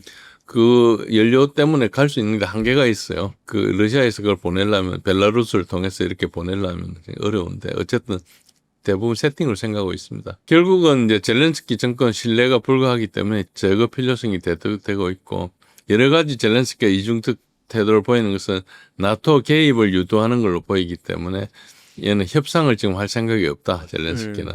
그걸 생각을 강화해주고 있다. 이렇게 보고 있고요. 러시아 사회가 이제 보다 좀 강경화돼 있다. 그래서 러시아에 특히 정치하는 사람 말고 군대하고 사회 애국주의 이런 그룹들이 좀 많거든요. 이런 것 때문에 푸틴이 압력을 받을 거다. 그러니까 군대가 지금 100만 명이 넘잖아요. 네. 그러면 거기에 장교들이 되게 많겠죠. 그 안에 이제 애국적 장교들이 있을 거고, 만약에 정치가 기대에 미달되면 불만이 있는 거예요. 그러니까 푸틴이 장기 집권한다 해서 안전한 자리가 아닙니다. 푸틴도 기대를 충족 못 시키면 러시아에서 위협받을 수 있다, 자리가. 그러니까 잘하니까 지금 80% 지지를 받는 거죠. 못하면은 안 되는 거죠. 그러니까 그 기대를 당연히 질 수 없어요. 그리고 이제 30만 명, 아까 사상자가 30만 명 정도 됐잖아요. 그쵸. 거기에 가족들이 있기 때문에 이 사람들이 쉽게 타협하는 걸 안 하겠죠. 그래서 어쨌든 노보로시아를 확보하고 그다음에 중립적인 키예프를 요구할 거다. 그래서 이게 다 푸틴한테 압력을 들어옵니다. 푸틴한테는 양보 여지가 축소됐기 때문에 군사 승리를 추구할 수밖에 없거나 우크라이나가 항복하겠다 하면 그때 받아주거나 이런 거죠. 그래서 전쟁이 되게 피곤하기 때문에 이만하면 됐다 이렇게 할 만한데도 국가적으로 엄청나게 승리 요구 강하기 때문에 푸틴이 정책 선택에 굉장히 압박을 받고 있다 이렇게 보시면 됩니다. 그래서 이제 트럼프가 우크라이나 지지한 것을 러시아가 이제 반발도 하고 하는데 어쨌든 종이 호랑이에 비유하니까 크렘린의 페스코프 대변인이 이야기하기로는 우리는 곰인데 종이 곰이라는 이야기를 못 들어봤지 않느냐 뭐 이런 이야기를 하면서 너그럽게 대응도 했는데 기본적으로 크렘린은 지금 전쟁에 선택지가 없다고 생각하고 있고 핵위협을 강화하고 있어요. 이제 지금 나토가 아무리 덤벼도 핵무기가 있기 때문에 이제 덤빌 수 없는 거죠. 미국이 빠지는 이상은 이제 나토가 전쟁에 들어오지 못하게 막아야 되거든요. 나토가 전쟁이 들어오면 이제 확전이 되기 때문에 상황 통제가 안 되지 않습니까? 그래서 들어오는 순간에 핵을 쓰겠다든지 이런 언사를 하는 거예요. 그러면 움찔움찔 해가지고 못 들어오는 거죠. 여론의 평화협상을 지지하지만은 어쨌든 뭐 의견이 좀 갈립니다. 어쨌든 트럼프의 태도 변화가 러시아의 환멸을 확인했기 때문에 전쟁이 장기화될 거다. 제가 이게 협상보다 종전이 빠를 거라고 계속 이야기한 것은 협상이라는 게 너무 어려운 것을 처음부터 이야기했고 지금 그 8달 전에 한 말 그대로 지금 진행되고 있는 상황이죠. 처음부터 협상이 너무 어렵다는 것을 알았기 때문에 이제 들은 말씀이고요. 그게 뭐 지금 여러 가지 뭐 시간도 끌고 했지만은 사실은 뭐 서로 타협할 수 없기 때문에 그렇게 된 거고 이제 젤렌스키 정권을 제거하면 이게 해결이 돼요. 그런데 그것도 젤렌스키가 자기 네오나치가 완전히 정권을 장악하고 있고 반대 세력을 다 없앴기 때문에 자기끼리 반란이 일어나지 않는 한 지금 정권이 제거가 안 되거든요. 젤렌스키는 공식 대통령도 아니에요. 젤렌스키가 여러분들이 이해하셔야 될 게 우크라이나 헌법에는 비상계엄을 이유로 대통령을 선거를 못하는 그런 법이 없어요. 네. 그 법률로 이렇게 막아난 거거든요. 그 자체가 불법이죠. 그럼 탄핵 사유가 되는 상황입니다. 어쨌든 헌법은 어떻게 이야기하고 있는가 하니까 젤렌스키 임기가 끝나는 순간에 국가와 원수가 누가 되냐면 국회의장이 되는 거예요. 국회의장이 법적으로 지금 우크라이나의 대표죠. 그리고 지금 현실적으로는 젤렌스키가 대표를 하고 있죠. 모두 젤렌스키하고 만나고 하니까 권력이 그쪽에 집중되어 있는데, 그러니까 이제 러시아가 정확하게 젤렌스키가 볼 수 없다는 것은 현실적인 지도자지만은 법적인 지도자가 아니기 때문에 협상을 해도 안 된다 이런 이야기를 하고 있는 거죠. 그런 상황에 와 있기 때문에 그것도 고의로 해놓은 게 아닌가, 그 협상이 안 되게 만들어 놓은 게 아닌가, 그렇게 생각될 정도로 전혀 협상하지 않으려고 하고 있고 그렇습니다. 아마 요행수를 바라고 있지 않나 이런 생각을 할 수 있습니다. 어쨌든 국제적으로는 러시아 선택이나 이런 게 글로벌리 영향을 미치고, 러시아는 뭐 트럼프가 포기했기 때문에 군사 승리를 추구하고 나중에 그 나토하고 전쟁을 하게 되는 복잡한 상황이 오면 중국과 동맹을 강화할 수 있기 때문에 이럴 거예요. 그래서 나토도 그렇게 함부로 할 수가 없어요. 작은 나라들은 자기 정치적인 위기 모면하려고 하지만 이게 세계대전이 되는 것은 그냥 쉽게 될 수 있거든요. 잠깐만 상황 관리 못하면 그렇게 될 수 있습니다. 어쨌든 나토 분열도 위험하고, 그리고 에너지 시장도 불안하고, 전쟁이 확전되는 에스컬레이션 우려도 있는 그런 상태가 지금 지속되고 있다 이렇게 보시면 되고요. 특히 이제 앞으로는 뭐 휴전 이런 소리 안 나오고 계속 전쟁을 할 거니까 이제 사상자가 많이 늘어날 거거든요. 그런 상황이 있고, 지금 평화라는 것이 실질적인 양보 없이는 지금 불가능한 상태이기 때문에 유럽도 그렇고 우크라이나도 그렇고 평화안을 낸 적이 없어요. 평화안 낸 적이 없고 그냥 러시아가 물러나라, 크림까지 다 반란하고 물러나면 그때 만나주겠다는 거예요. 그 트럼프 대통령 만나고 막 러시아가 요구를 했잖아요. 뭐 도네츠크 4개 주 내놔라. 그거는 이제 그 전부터 이제 2024년 6월 10일 날 요구한 게 준 14라인이라고 6월 14일 요구한 게 4개 주를 이렇게 이야기한 거죠. 그렇게 이야기를 했는데 이제 그거를 젤렌스키가 포기를 못하는 것은 요구 사항이 불합리해서 포기하지 못하는 게 아니에요. 그걸 들어주면 자기네들이 위험하니까 못하는 거죠. 거기 다 러시아계에서 살고 있거든요. 우리가 아는 것은 우크라이나 사람들하고 러시아 사람들하고 다른 사람으로 생각하는데 같은 사람이에요. 우크라이나 사람들이 어디 가서 러시아에 있어도 누구도 우크라이나 사람인지 몰라요. 다 러시아 사람이고. 그리고 뭐 옛날에 우크라이나가 러시아 방언이거든요. 그 이야기하면은 야, 그 도시에 와서 그런 촌스러운 이야기 하냐, 저 시골에 살아라 이런 이야기 할 정도로 같은 그거예요. 그러니까 이게 이런 식으로 분리를 해가지고 싸우니까 싸움이 돼가지고 이렇게 한 거지. 사실은 우크라이나 사람이 러시아 사람들이 거의 같다고 생각하면 됩니다. 어쨌든 그렇고요. 그러면은 결국은 협상을 저희는 사실 저도 그렇고 시청자분들은 몇 달 동안 미국과 유럽이 러시아와 좀 했다고 생각을 하는데, 실질적으로 보면 우리가 뭐 몇 개 주를 포기하고 그 대신 이거를 줘라, 러시아 너네가 양보라, 이런 제안 자체를 우크라이나나 유럽은 러시아한테 한 적이 없는 거예요. 미국을 포함해서. 러시아는 분명하게 있었어요. 이스탄불 커뮤니케 플러스라 해가지고 러시아가 왜 저 영토를 요구했는가 하니까 2022년 9월 달에 저걸 그 4개 주를 이제 자기 영토로 그때 주민 투표를 해가지고 러시아에 하겠다가 넣었어요. 그 이유가 그 전에 2022년 4월 15일 날 맺은 이스탄불 커뮤니케 내용을 보시면 그게 인터넷에 다 있거든요. 이거 보시면 뭐라 해놨는 거니까 그때도 돈바스의 자치만 요구했어요. 그 러시아가 가져겠다는 이야기 한 적이 없습니다. 그냥 돈바스의 자치만 요구해서 러시아계 사람들이 그 언어와 러시아 정교를 좀 믿게 해주고 그 인종차별을 하지 말고 인종학살하지 마라. 그것이 이제 요구 조건이었어요. 그 요구 조건이었는데 그걸 안 지키니까 전쟁을 했죠. 그래 전쟁과 협상을 하다가도 이제 계속 이제 전쟁이 갔죠. 이스탄불 커뮤니케를까지 만들어. 그게 사실상 거의 한 7, 80% 이상 된 거예요. 대부분 됐는데 이제 보리스 존슨이가 맞고 그걸 또 젤렌스키가 받아줌으로써 이제 전쟁을 하게 됐는데 그 다음부터는 이제 러시아의 선택은 뭔가니까 우리가 우크라이나한테 요구해가지고 주민의 그 러시아계 주민의 인권을 보호할 수 없겠구나. 그러면 점령의 나라를 직접 통치할 수밖에 없겠다. 이렇게 한 거예요. 직접 통치하면 러시아에 부담이 있어요. 그 사람들 책임을 져줘야 되잖아요.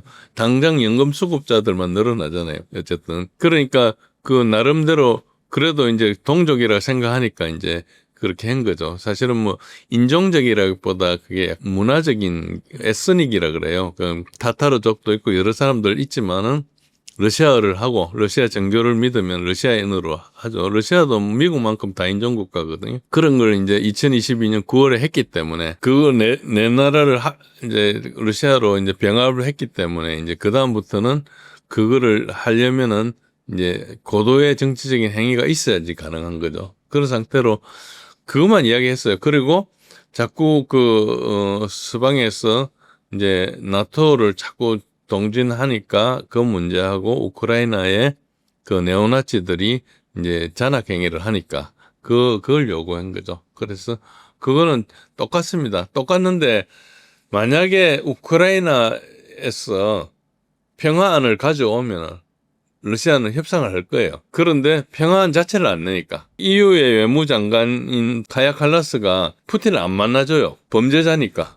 협상에 사실은 협의 자체가 없었다. 예, 사실상 없었습니다. 좋습니다. 저희 그럼 끝으로 교수님 유럽이 그러면 뭐 러시아 참전해서 이길 수 있는지 그다음에 요 전쟁이 어떻게 흘러갈지 마지막 하나만 더 들어보겠습니다. 교수님 그럼 이게 쭉 살펴봤을 때 전쟁은 러시아가 군사적으로 유리하고 미국은 트럼프 대통령은 발을 빼려고 하고 있고 유럽은 참전 군사를 직접 보내서 러우전에 참전을 하려고 한다고 하셨는데 앞으로 그럼 이게 좀 어떻게 진행이 될지 예상 좀 부탁드리겠습니다. 상당히 불확실한데 일단 협상이 없어졌다고 봐야 되거든요. 그래서 이제 이게 전쟁이 이제 장기화될 수도 있고 그러다 보면 이제 러시아 이미지는 좀 나빠지겠죠. 어쨌든 크렘린 반응은 나쁘지가 않아요. 그 말은 처음부터 예상했다는 이야기로 볼 수 있어요.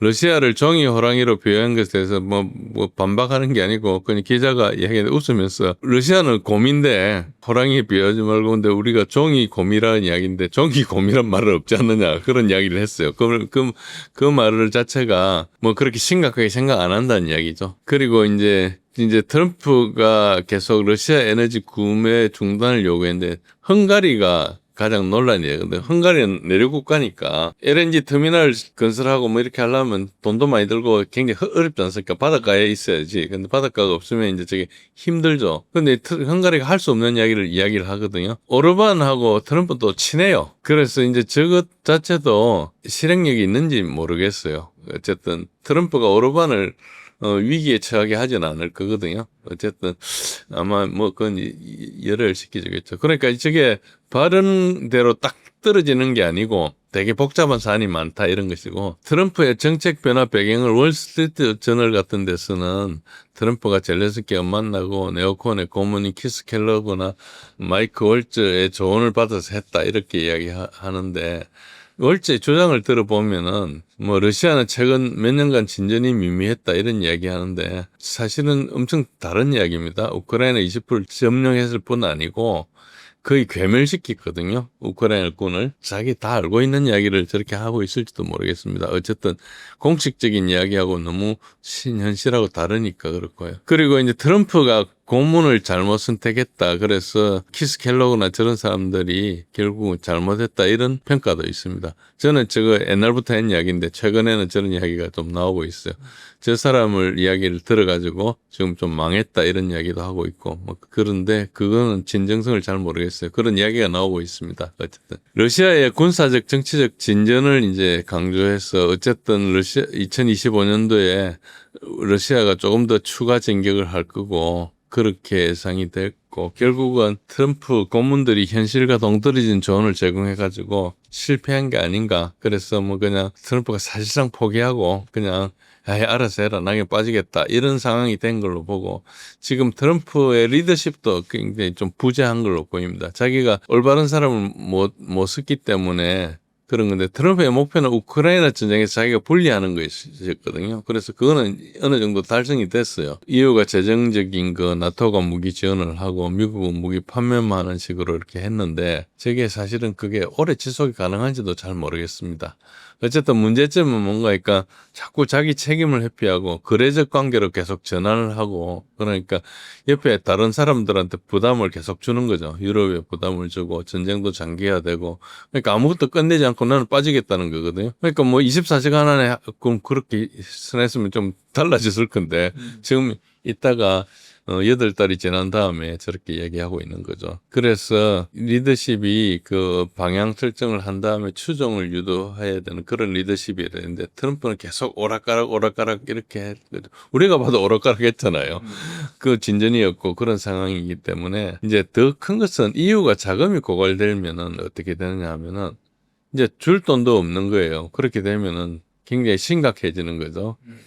트럼프는 그 자기 명분 확보한다고 우크라이나 자원 뭐 히토류 거래도 하고 뭐 그걸 교환 시도도 하고 했지만 평화를 하나도 얻지는 못했어요. 그러니까 이제 그 유럽은 재정이 계속 고갈될 거고 안보 위협은 굉장히 커질 거고 유럽 보시면은 얼마 전에 영국에서도 거의 100만 명 모였더라고요. 그 뭐 경찰에서는 아니라 그러는데 프랑스도 그렇고 지금 굉장히 위험합니다. 다른 나라들이 대부분 위험하고 영국은 어느 정도 압제적인 사회인가 하니까요. 영국 국기가 유령색이고 이제 그 하얀 바탕에 빨간색 있는 게 이제 그 세인트 조지 깃발이거든요. 그거 이제 영국의 상징적인 거죠. 그 깃발을 흔들면 잡아가요. 깃발 흔들는데 왜 잡아요? 자기 나라 깃발인데. 거기 잡아가게 돼 있어요. 왜요? 그러니까 그 정도로 압제적이라는 거죠. 아, 뭐 모여서 뭐 하지 말아라 뭐 이런 그런 거예요? 거죠. 그러니까 이제 그 정도로 지금 그 말도 안 되는 그러니까 이 나라들이 지금 뭐 그 시위 자체는 저것 때문에 했어요.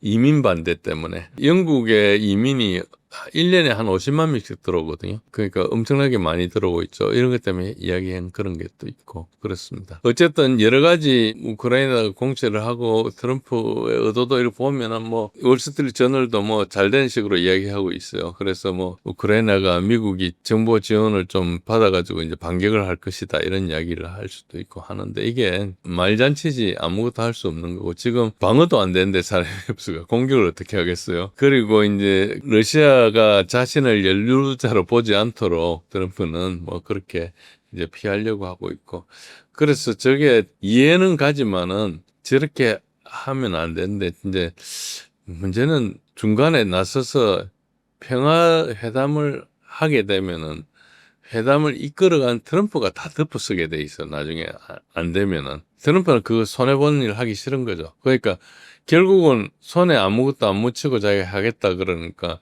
말로서 하겠다는 건데 해결이 안 되죠. 우리 뭐 5천억 불, 3,500불 내놔라 그거하고 비슷한 소리예요. 답답한 소리 하는 거죠. 그걸로 겁먹으면 해결될 수도 있지만 우리는 생존 문제가 걸리니까 들어줄 수가 없는 거죠. 그런 이야기 많이 하고 있습니다. 어쨌든 그래서 현실적 근거가 굉장히 부족한 이야기를 계속 하고 있고 우크라이나가 그래도 뭐 반격 시도를 해보겠죠. 어쨌든 성공 가능성은 극히 낮습니다. 그리고 이후 유럽연합에는 반응이 굉장히 유치합니다. 뭐 우르줄라 폰데라이언은 자기가 외교를 해가지고 트럼프가 태도가 변화했다 이렇게 이야기하고 있는 거예요. 그래서 뭐 남은 마음도 모르고 엉뚱하게 이야기하고 있는데 뭐 저렇게 해야지 다른 걸 할 수 있기 때문에 알고 하는 이야기일 수도 있고 외교가에서는 뭐 하도 뒤통수가 많으니까 우리가 잘 모르지만은 어쨌든 그렇고요. 트럼프의 발언은 실질적인 변화가 없다. 정보나 무기 공급은 어쨌든 지속한다. 돈을 누가 내든지 여러 가지 뭐 EU가 자축을 하고 있는데 현실과 좀 동떨어지고 있고 어쨌든 뭐 돈이 없으니까 러시아 동결 자산을 활용하겠다 이런 이야기도 하고 있는데 그 쉽지 않을 겁니다 아마. 결국은 러시아는 쿨하고 트럼프 발언에 대해서 그냥 가만히 있으면 안 되니까 대응은 했는데 뭐 감정적으로 대응하지 않고요. 그래서 외교 기술적으로 생각하고 있는 것 같아요. 그래서 트럼프가 평화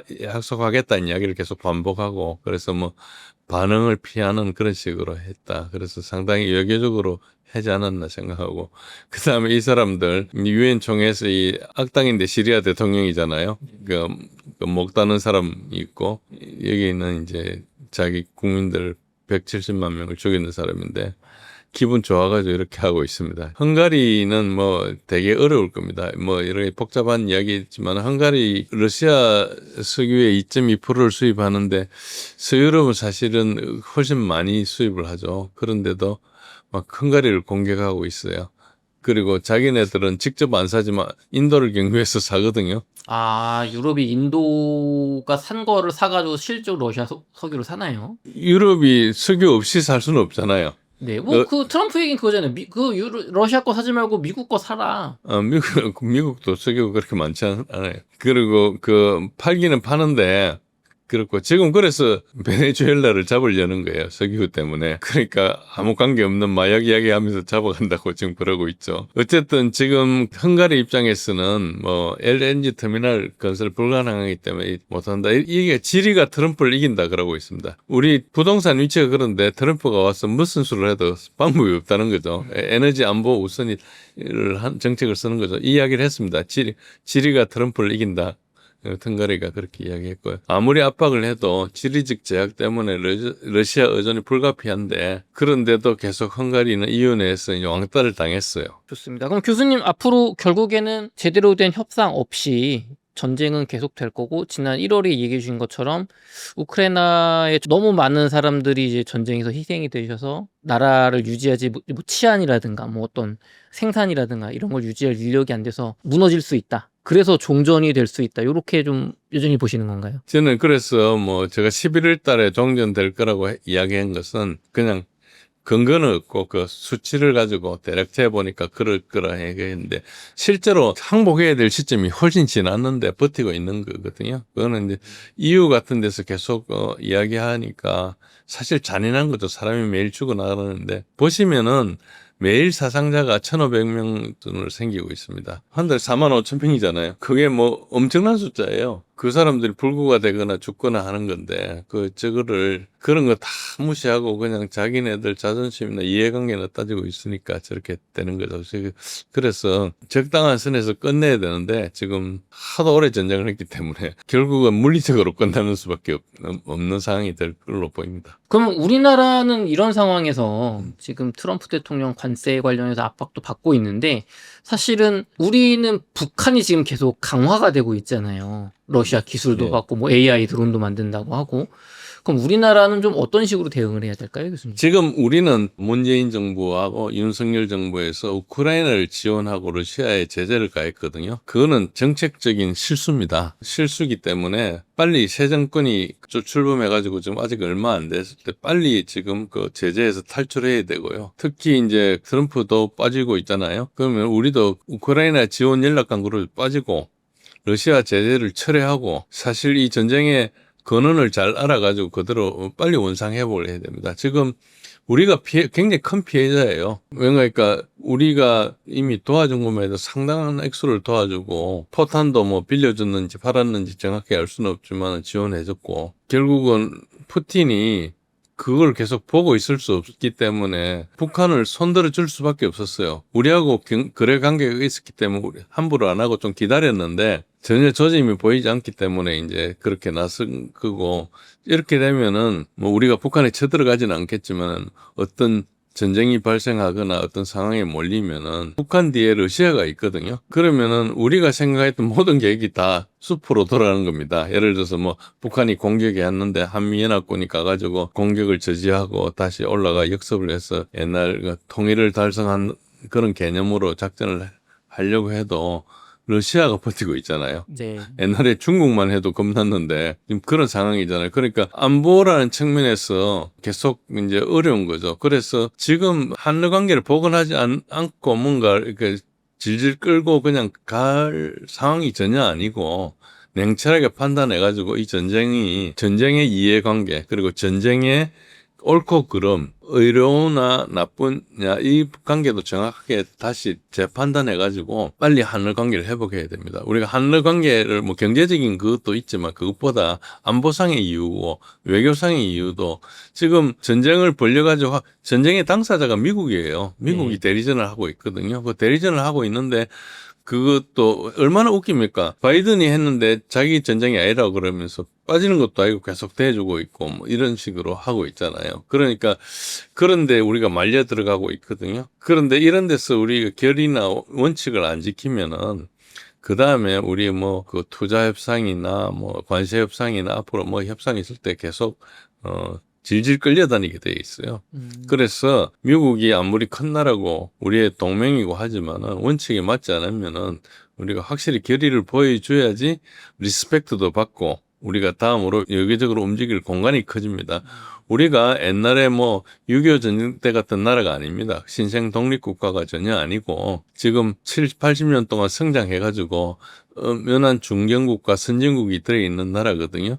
우리 대한민국 그러면 옛날에는 사람들 몰랐지만 지금 아는 사람들 되게 많고 그러세요.